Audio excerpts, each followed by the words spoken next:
Mrs. Stone's class. Good morning. Okay. As you can see, today's a little bit different. We have Cat TV here. It's National Dog Bite Prevention Week. And we talked about it, didn't we, that it might be nice to share our knowledge of staying safe around dogs with the community. And that's what we're going to do today. So for those who might not know in the community who I am, I'm Dare, and I'm the Education Director for Second Chance Animal Center. And this is? My name is Elizabeth, and I'm the kennel supervisor at Second Chance. And this is Piper. And this is Piper. She's going to help us out today. Okay. Guess how many people are bitten in the United States every year? I don't know if you remember the numbers. It's a pretty big one. How? 20 million? 20 million. It is in the millions. Not quite that high, though. Nice thinking. 15 million? 15 million?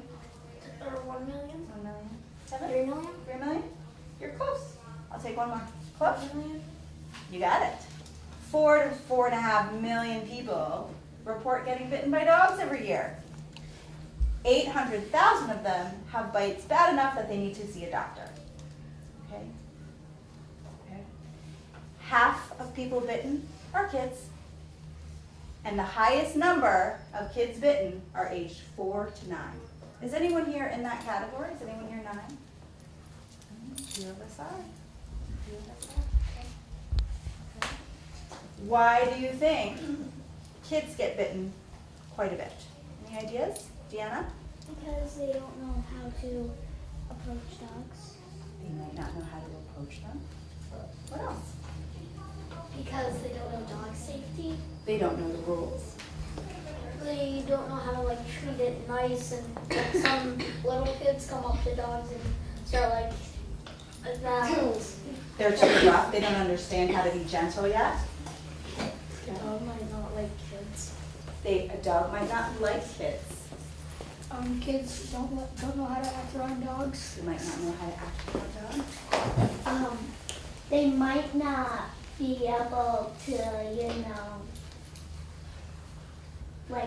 for instance, if they have food, the dog might want it, and then the kid might start running, and the dog will run after them. They might think it's a game. Ooh, I need to get the food. And they might nibble that way. Yep. Any other ideas? Okay. That it could be one of those dogs that never been close to a person or someone, so they would react by being all crazy and everything, and they would attack or wrestle them. So you're giving me lots of different reasons why a dog might bite anyone, right? Does a dog wake up in the morning and say, looks like a good day to be mean. I want to bite some people today. Where's that mailman? Do you think that's how a dog thinks? No. Okay. So why does a dog bite? Okay. Because they're protecting themselves. They could be protecting themselves. They might feel threatened. They could feel threatened. Okay. They might want to protect their home. They're trying to protect their home. They might think that someone doing something is a game and that they're supposed to attack them.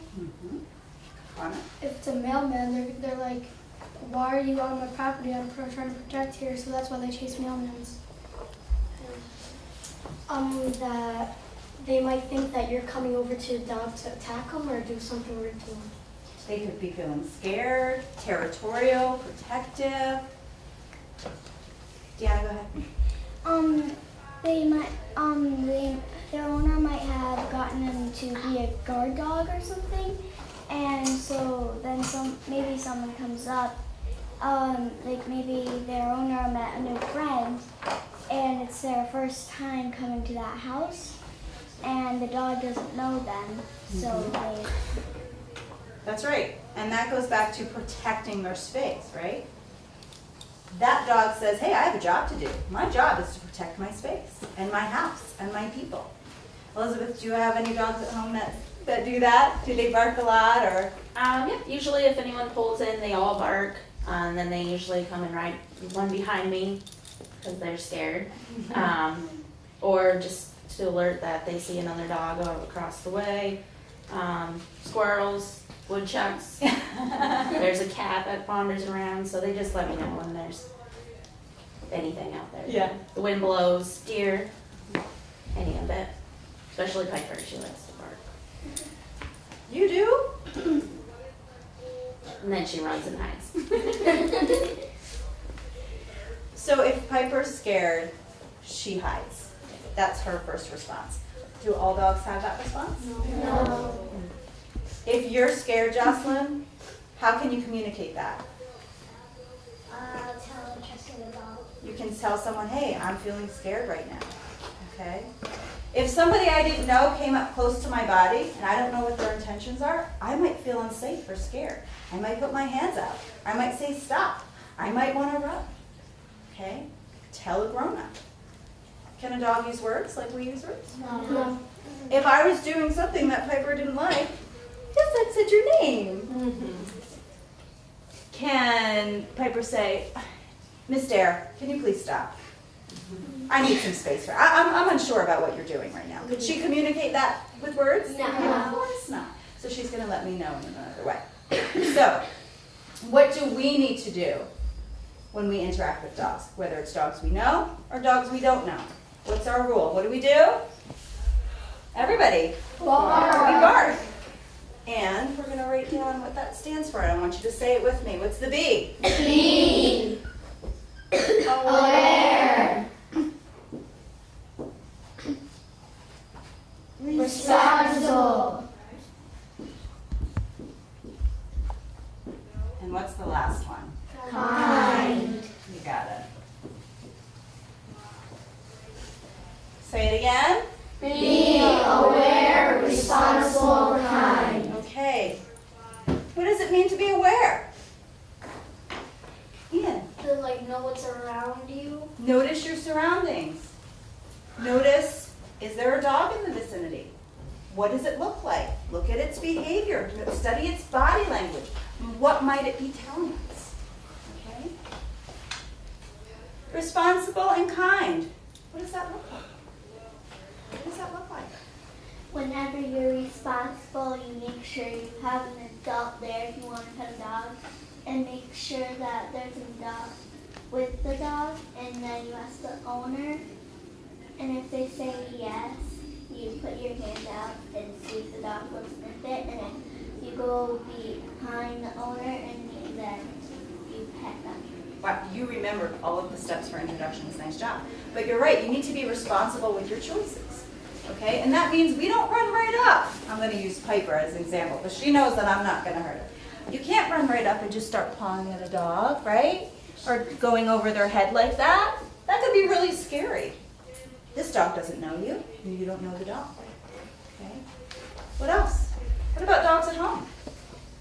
You can go up to your dog at home and pet their heads, right? Because they trust you. It's part of your family. You're already friends and they love you. They know that you aren't going to hurt them. But do we still need to be aware, responsible, and kind at home? Yes. Who can give some examples of that? Deanna, what do you think? Like if your friend comes over and they want to play with your dog, if you would know your dog, and if your dog doesn't really like new people, you might say that your dog doesn't like new people. They probably shouldn't. Or if your dog does like new people, you should probably walk them through the steps of being safe and everything. So you're being a responsible pet owner by knowing if your dog likes strangers or not, and what that new person coming in can do. Nice job. Any other ideas? Yeah. You have to respect them, what they're doing. Like, if they're eating, you wouldn't just walk up. If they're sleeping, you wouldn't budge them or wake them up. When they're playing something, you wouldn't just grab it. If they do drop some kind of toy in front of you, that means they want to play. And anything else that they're doing something, you wouldn't disturb them or do anything that might make them angry or anything. Absolutely, okay? I know that when I'm sleeping, I do not want to be bothered. I don't want to be startled awake. I don't like that, okay? And if I was woken up suddenly, I would say, hey, what are you doing? I'm getting my beauty sleep over here, right? But a dog, if they're startled suddenly from sleep, how might they react to that? They might nip. They could nip. That could be their first reaction, right? They could bark and then bite. They could bark or growl. Will a dog always give a warning? No. Elizabeth, are there always signs? No. Okay. Usually there are, but there are some dogs that have just learned to not bother giving signs because they don't work. Mm-hmm. Some people just don't, if they ignore the signs, and then the only option for them is to bite. Mm-hmm. Okay. If a dog is eating, you brought up a great point, okay? You could have the friendliest dog in the world, but if you try to take their food away or their toy from their mouths, they become grouchy very quickly, okay? Regan, would you like it if you were playing with something and I came and took it right from your hands? Would you be happy with me? Not really. What could you say to me? Can I please have that back? Can I please have that back? I was using it. Okay, can Piper say, excuse me, Regan? May I have my toy back, please? Of course not. Okay, so she's gonna let you know in another way. So being responsible with your choices and always being kind. We pet gently. We don't pull tails, right guys? And some of you have mentioned younger siblings, right? And really little kids. They're not aware of the rules yet. They're still learning. And sometimes they can be rough. Okay? Do you have the knowledge? Can you be the teacher? Yes. And you can show them, okay? You can lead by example, all right? Nice job. Body language. Piper, you gonna help us out? She says she's feeling lazy today. We're boring her, I think. Okay. Body language, guys. Why is it important to observe a dog's body language? Jocelyn? For you know their mood when you pet them. It helps to know their mood. Okay, what else? Is that what you were going to say, Allie? Yeah. Yeah? Okay. How do you think Piper's feeling right now? Excited. How do you think she's feeling? A little nervous and excited, kind of. A little bored. You think she's a little bored? Well, she's looking at me. What do you think she wants? A treat. She's hungry. Do you think she looks stressed out? No. What else do you notice, Deanna? She looks tired and maybe a little hot. She could be a little, it's a little warm in the classroom. Maybe she's hot. Lazy. Maybe she was laying down. Maybe she was feeling a little bit lazy. What might it look like if Piper was scared? What might it look like? She could be shivering. She could be shivering. What else? She could curl up in a spiral, kind of. She could crouch down, definitely. Regan? She could start to whimper. She could whimper. She could, like she said, she could go behind her. She could try to hide. Some dogs might try to hide. Yep. She can have her ears lowered or her head down. Yes. Do you think that's a good time to pet a dog when they're looking like that? No. Why? What if you just want to comfort the dog and make the dog feel better? Chloe? Because they can bite you. Because they're scared. That's their way of communicating, hey, I'm scared. Okay? If Piper was maybe unsure about a situation, or she felt like she needed to protect her owner, what might she look like? Allie? She might be like backing towards her owner. Okay. Growling. Maybe. She might be growling. What else might we notice? Her fur might be standing up Her again. fur might be standing up. Their ears might be back and their fur might be sticking out too. Yep, ears back. Their teeth can be showing. They might show their teeth. Okay, sometimes, not always. Good one. Anything else? Sometimes they'll be stiff, where she's kind of loose, so she doesn't really care. But if they're usually if their body's stiff, then they're nervous or scared or getting ready to protect. Friends, I can give you an example. I was at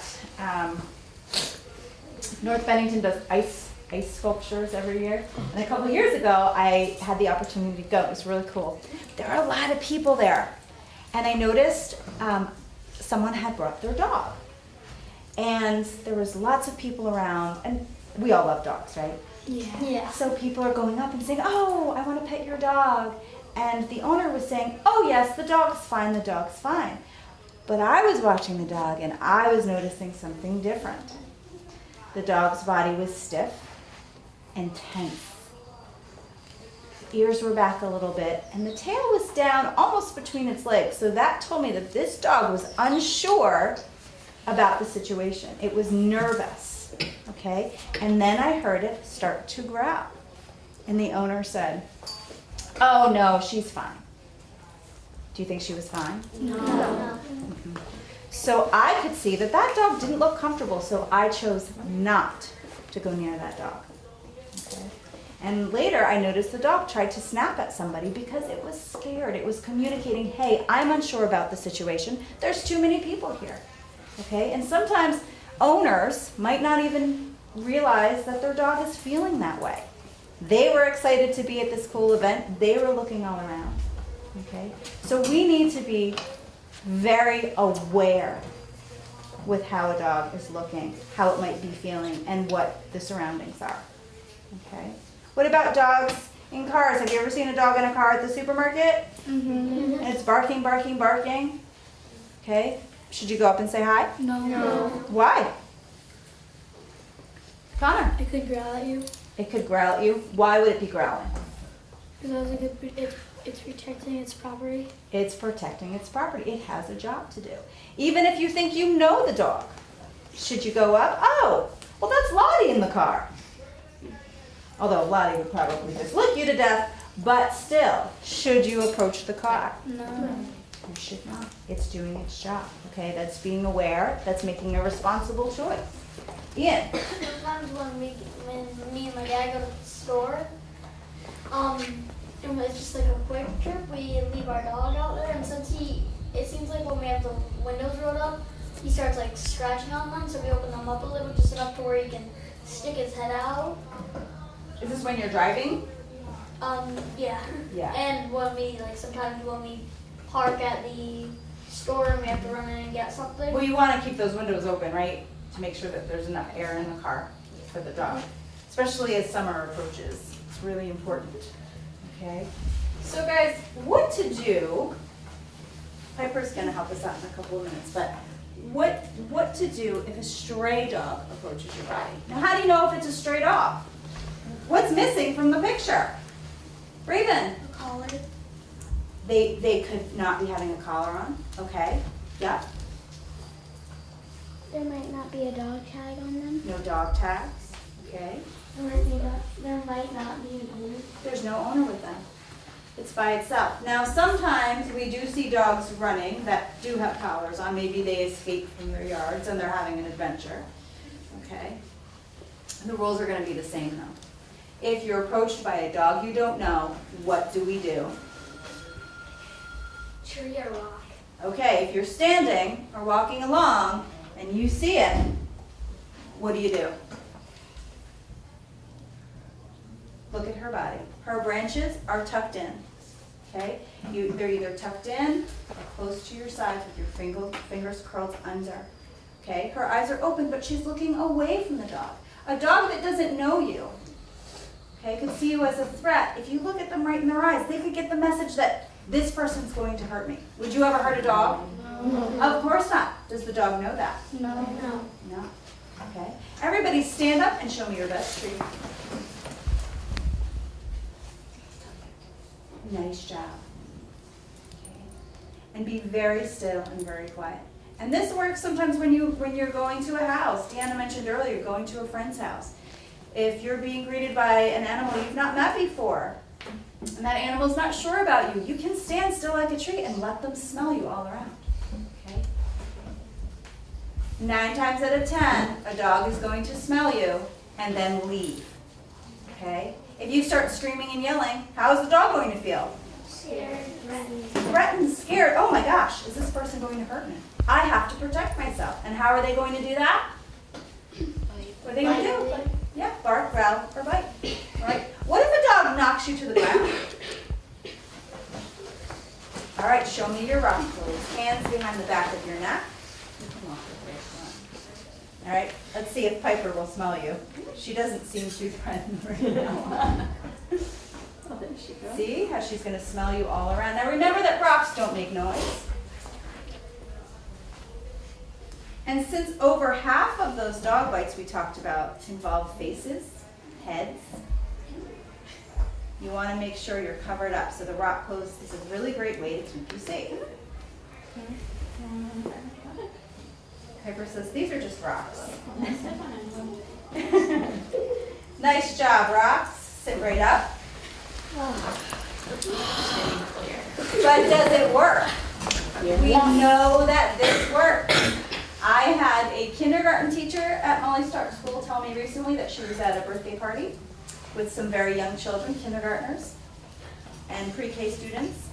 And the house where the party was had 3 big dogs, and they had gotten out and they were running straight for a small child. And that small child, her first response was to be scared. Sometimes when I'm scared, my body just wants to move and run. Think you should run if a dog is coming towards you? No. What will happen? He'll always run outrun you. It will outrun you. It will catch up to you. Okay? You cannot outrun a dog. Luckily, this young student knew that. And she got right down into a rock pose. And guess what the dogs did? Sniffering. And they just ran right by her. They were totally uninterested because she wasn't screaming. She wasn't drawing attention to herself. Okay? She kept herself safe, and the dogs went on their way. So does it work? Do we know it works? Yes. Absolutely. Absolutely. If a dog is trying to bite you, okay, and you have something in your hands, your lunch bag, your backpack, a stuffed animal, okay, what can you do? Chloe? You can toss it to the side and give that dog something to bite on that isn't you. Be a tree or a rock, okay? If you're standing already, tree is the best place to get it, right? If the dog comes back again and is trying to bite you, covering your face, your head, that's where the rock pose is really helpful, okay? And then, of course, tell the grown-up right away. Now, does it matter if it's a big dog or a small dog? Should the rules always be the same? Yes. Okay? It doesn't matter if it's a dog this size. It doesn't matter if it's a dog Lottie size. And Lottie is a Shih Tzu. She's a small dog. Okay? Should you assume that a dog is friendly by what they look like? No. Okay? A lot of people walk up to my dogs when we're on walks and say, "Oh, what a cute dog. Let me pet it, pet it, pet it." Okay? And they don't ask. My dogs are small, and they are cute. I know they're friendly. But does that stranger know? They're just assuming because they're small and cute. Now, somebody could see a dog like Piper and say, "Oh, I bet that dog's mean." Do we know that that's true? No. We don't know that that's true. Guys, any dog, any breed of dog, any size dog can bite. Okay? If they feel threatened, scared, unsafe, they're unsure, they're going to communicate to you through barking, growling, or biting. That's what they're doing. Okay? Who would like to practice introductions? Connor, what do you think? Yeah. All right. So, we're going to pretend that Elizabeth is our stranger. Okay. Now, Callie, what do we need to have if you want to ask to pet somebody's dog? You need permission. You need permission from who? 2 different people.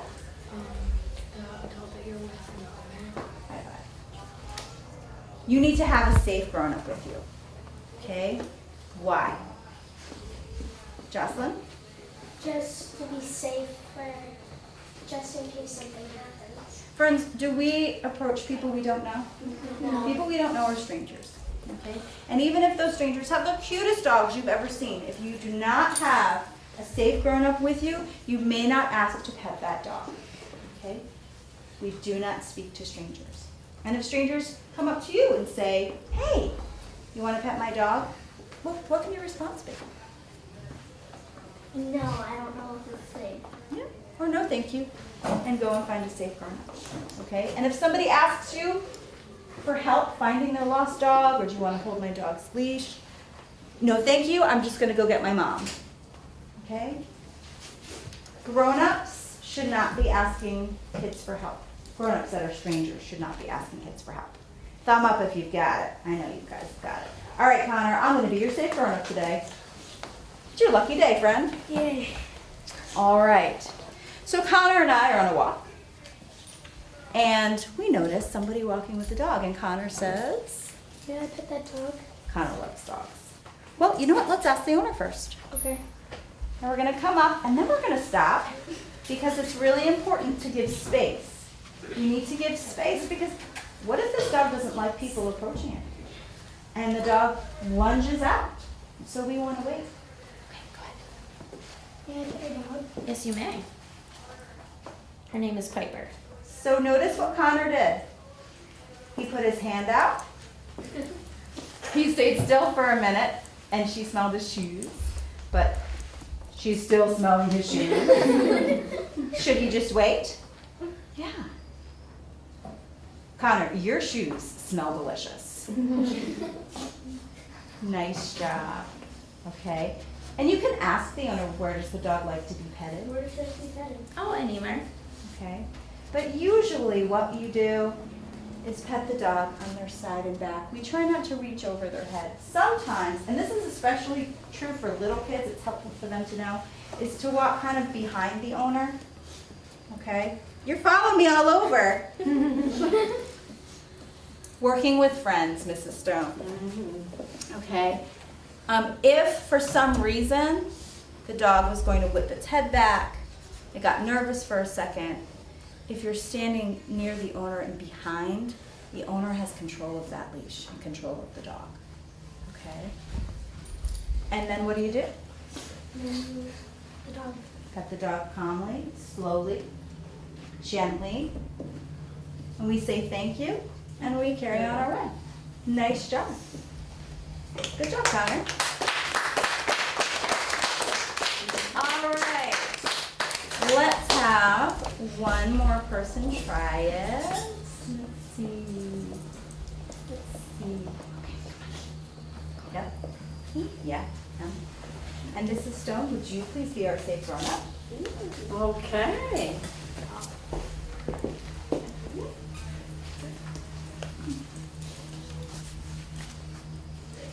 May you pet me back, please? Yes, you may.